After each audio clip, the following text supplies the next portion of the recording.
Bonjour, bienvenue dans cette première vidéo consacrée au quadrilatère. Alors cette première petite vidéo, petite parce qu'elle va pas durer très longtemps et petite parce qu'elle ne va pas être très compliquée.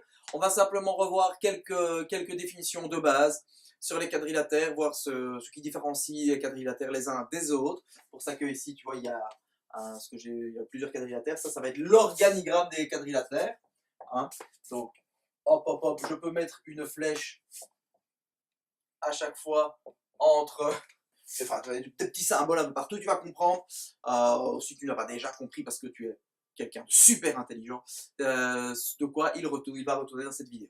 Alors les quadrilatères, première chose, qu'est-ce que c'est un quadrilatère? C'est un polygone. Polygone, c'est-à-dire que c'est une surface plane, un polygone fermé, à 4 côtés. Voilà, ça, 4 côtés, ça je t'apprends pas grand-chose. Mais donc dès que j'ai 4 côtés, je suis un quadrilatère.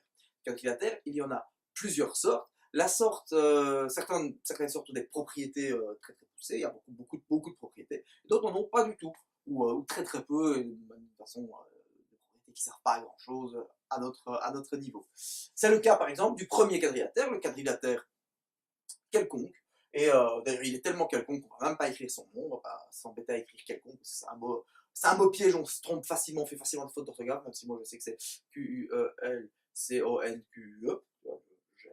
Ben voilà, on va pas s'affaler à l'écrire, quadrilatère quelconque, 4 côtés qui sont de longueurs différentes, il n'y a rien de parallèle, il n'y a rien d'angle, il n'y a rien de droit, voilà, il n'y a aucune propriété.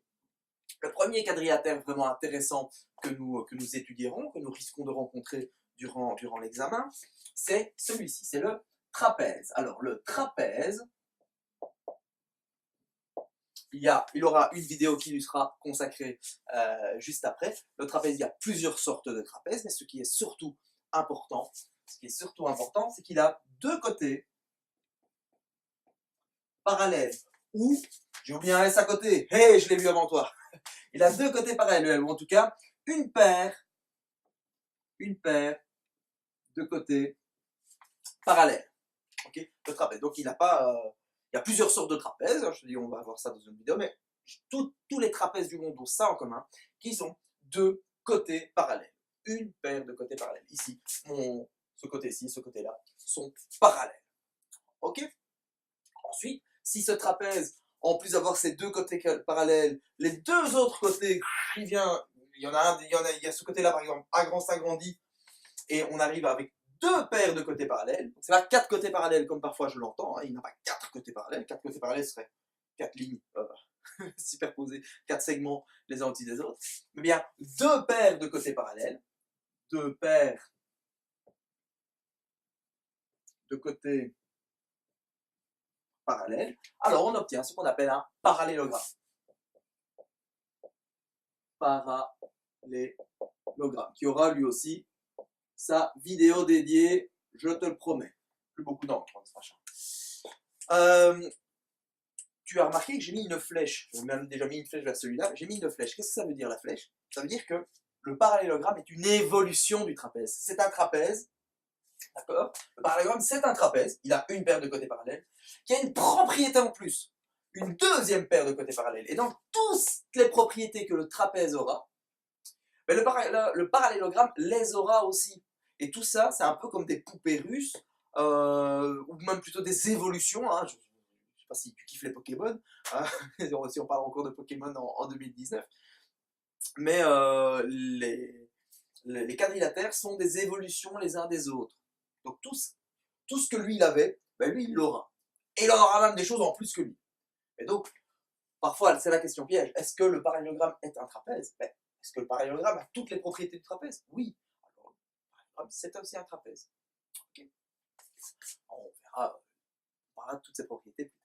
Le parallélogramme, ensuite, il va se différencier. Soit il va évoluer d'une certaine manière où ses côtés vont se redresser, ses côtés obliques vont se redresser pour pouvoir avoir 4 angles droits. Et si c'est le cas, alors ça devient un rectangle. Okay. Ou soit il va évoluer pour que ces côtés, deux de ces côtés s'allongent ou deux se rétrécissent, et pour avoir au final ici 4 côtés de même longueur. Dans ce cas-là, il devient un losange. C'est toujours un parallélogramme. Il a toujours deux paires de côtés parallèles. Ce qu'il y a, c'est qu'ici, on aura 4 angles droits. Et ça, 4 angles droits, c'est la définition minimum, d'un rectangle. Dès que j'ai un quadrilatère qui a 4 angles droits, c'est un rectangle.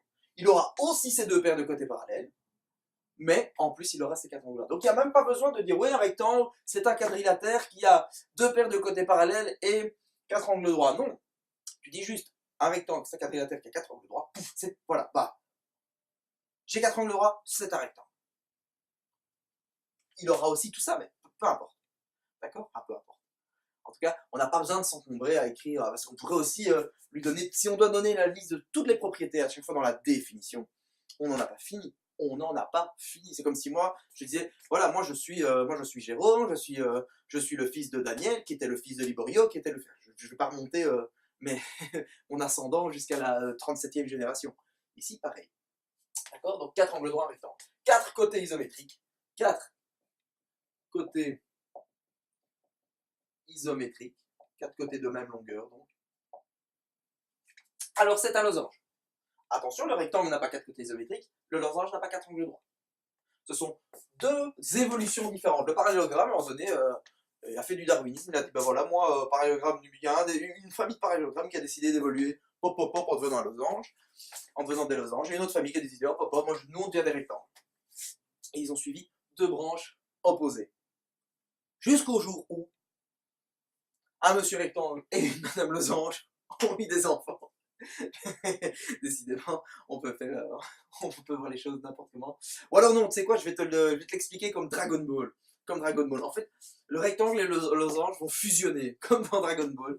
Et de la naissance, de la fusion du rectangle et du losange, donc il aura les angles droits du rectangle, les côtés isométriques du losange, et ça devient la figure ultime, le quadrilatère ultime, le carré. Et donc là, on a bien 4 côtés iso et 4 angles droits.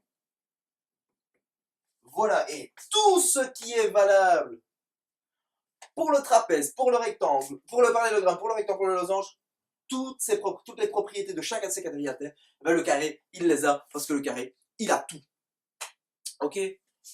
Nous allons maintenant détailler dans toute la série de vidéos qui suit, 1, 2, 3, 4, 5, dans les 5 vidéos qui suivent, nous allons détailler chaque quadrilatère en détail en voyant sa formule paire, ses propriétés.